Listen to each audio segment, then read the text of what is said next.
minutos, llegó un momento muy esperado. El momento de las letras de la tarde, ¿no? El papel de la mujer durante los conflictos bélicos y sus consecuencias literarias. Estamos con una amiga de la casa, con Natalia Di Virgilio, que es escritora. Te la vamos a presentar en sociedad porque cuando salimos la quiero con conocer Nati, porque me hablaron no muy bien de ella, Ahí muy está, bien. Hola, Nati. Hola, ¿cómo están? Qué lindo. Una mujer también me parece buenísimo. Hola, Nati. Bueno, quería conocerte. No esperaba más este jueves para poder conocerte porque me hablaron un montón de vos. Y muy bien, sí. Bueno, muchas gracias. No, son unos copados los chicos, unos genios. Así que bueno, muchas gracias. Bueno, un gusto tenerte por aquí. Contanos un poquito, bueno, lo que vas a ir planteando y compartiendo, ¿no? Hoy con respecto a las mujeres protagonistas, ¿no? En los conflictos bélicos y también las consecuencias literarias, que hay mucho para contar, me imagino. Sí, mira, a mí me importó el tema porque como de una experiencia tan fea como la guerra, ellas pudieron reconvertir todas sus vivencias en un legado histórico que nos dejan para ir conociendo todo lo que sucedió en esos años. Me pareció que siempre es importante conocer el pasado para ir transitando el presente y el futuro que nos queda, pero además dos feministas que hoy en día se habla tanto del tema del feminismo, de las letras, del rol de la mujer en lo bélico, y bueno, ellas lo que hicieron fue negarse a todo lo que iba sucediendo, como por ejemplo los matrimonios arreglados cuando volvían de la guerra, y voy a hablar de dos inglesas que si bien algunos de sus libros están traducidos, otros no, y solamente se pueden conseguir en su idioma original. Una de ellas es Vera Brittain y la otra es Violeta Thurston. Bien. Ambas inglesas, ambas estudiantes de literatura, pero la diferencia entre ellas es que una era una enfermera graduada y la otra una enfermera voluntaria. Entonces se les hacía difícil aceptar ciertas cosas a pesar de los conocimientos que ellas tenían. Por ejemplo, Vera Brittain era una estudiante de literatura y tuvo que dejar sus estudios para poder ir a la guerra. Ella lo que hizo fue seguir a su prometido, a sus amigos y sobre todo a su hermano, que la golpeó muchísimo la muerte de ellos en el frente, y lo que plasmó en Testamento de Juventud, en su libro más emblemático, fue la espera de las cartas, los pocos elementos que tenían las voluntarias para llevar a cabo su labor, y decía que era algo inhumano obligar a las mujeres a ir al frente cuando que no estaban capacitadas o dejar su vida, porque tenían que volver y no se podían reinsertar.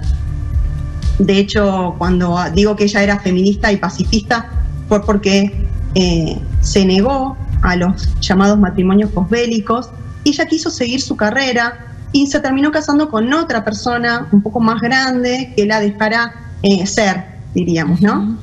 Una decisión no menor en aquellos tiempos, ¿no? Me imagino los costos, ¿no? De esas decisiones, en ese contexto, ¿no? Exactamente, sobre todo ella fue vilipendiada bastante en Inglaterra, quiso ir haciendo charlas, todo lo costeaba desde ella, pero sin embargo la rechazaban.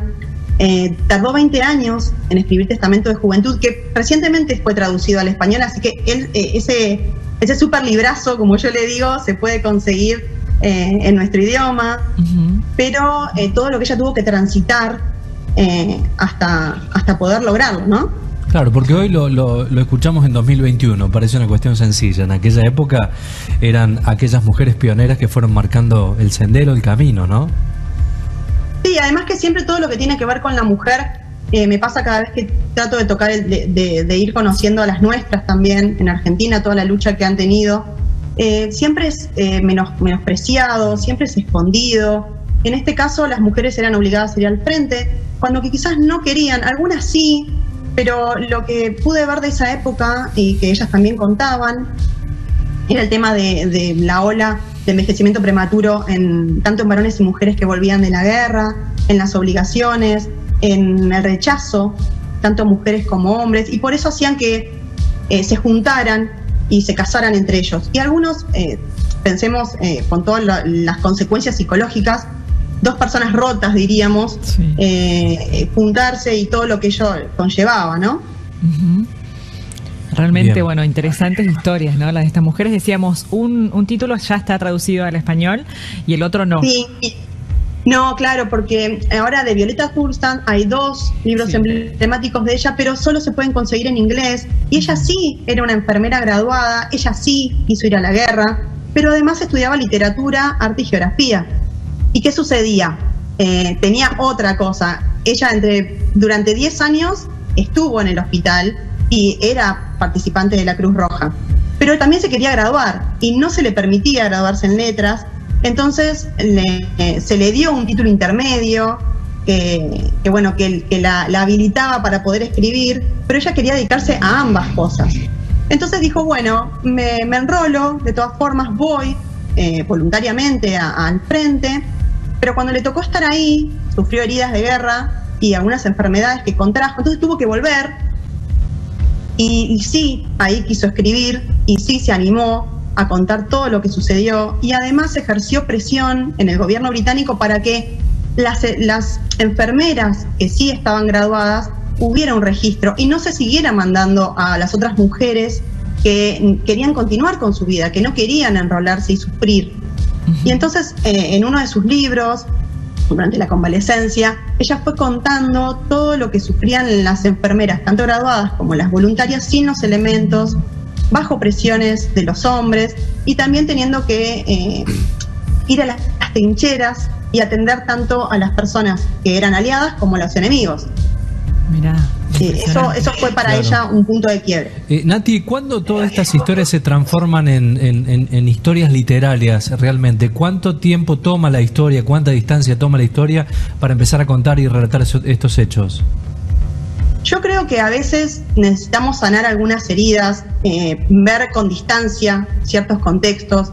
Me parece que ellas lo que les pasó, de hecho Violeta sí le importaba todo el tema bélico y siguió enrolándose en las guerras, tanto en la civil de España como en la Segunda Guerra Mundial, mientras seguía contándolo.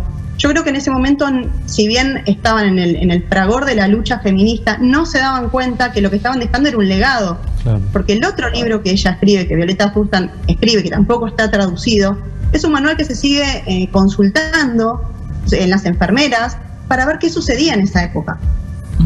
Entonces, yo creo que el tomar distancia, el entender todo lo que la guerra es lo que ellas también quisieron dejar, nos hace ver a veces las cosas con distinto matiz. Y también pensaba en las nuestras, en nuestras mujeres. Hoy se cumple otro aniversario más de la muerte de Julieta Lanteri, otra médica, y vamos a hablar de entre medicina y arte, las interrelaciones.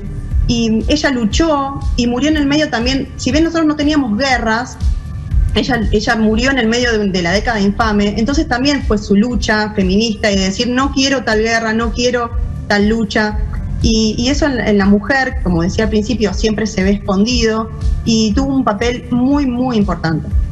De hecho, también tenemos mayor, para rescatar en nuestra historia argentina. El mes pasado también se cumplió aniversario de su nacimiento. Es María Elena Walsh, otra de las grandes feministas luchadoras de la historia argentina, un poco más contemporánea, ¿no? Totalmente, con lo que ella tuvo que transitar en una guerra más contemporánea que nos tocó transitar también, y con todo lo que implica con la censura. Entonces es importante que rescatemos el valor de la mujer, porque siempre decimos eso, ¿qué sucede si la mujer cuenta la historia? ¿Qué cariz le da? ¿Qué mirada le da? Es distinta, ni mejor ni peor, ni es una competencia, sino que sería totalmente distinta. Bien. Es otra mirada complementaria, ¿no? Nati, como siempre, extraordinario lo tuyo, ¿eh? ¿Cómo te pueden seguir en redes sociales? Son unos amorosos. En Instagram, como Natalia y Virgilio me buscan, y si no es @divinasocial, divina-social. Bueno, espero les haya gustado y hayan hecho la consigna, porque, bueno, Juli no estaba, pero era... A ver, ¿cuál había dejado una consigna la otra vez. ¿Les dejaste deberes? A ver, decime a mí. No, a los chicos no quiero que me vuelvan a convocar, no, a los chicos no, siempre se portan súper bien. A la gente que no sé. A los que se portan mal, vale. Nosotros tenemos buena conducta, por eso no nos da tarea. No, porque ya te iba a pasar el dato. No veía ninguna tarea realizada. Se portaron. Te pones en rol de madre ahora. A ver. Muy bien, ahí la mano dura. ¿Ves la mujer cómo es distinta? Nos ordena acá. Le sale la madre de adentro, ¿viste? Organizativo, vamos marchando todos. Le sale la madre Ahí que quiere vamos. que los nenes tengan la tarea hecha. ¿Viste? Vamos al día. Muy bien. Ahí está tu Instagram. Empiezan las clases. Claro. Ahí está tu Instagram, Nati. Muy bien. Bueno, para que muchas te sigan. gracias. Muy bien. Bueno, te mandamos un abrazo gigante. Nos vemos pronto, Nati. Sí, dentro de 15 días nos volvemos a ver y les mando este besote enorme y muchísimas gracias. Bueno, Saludos. a vos. Gracias a vos, Nati. Gran día. Chau, Nos chau. vemos. Chau, chau. Chao, besitos.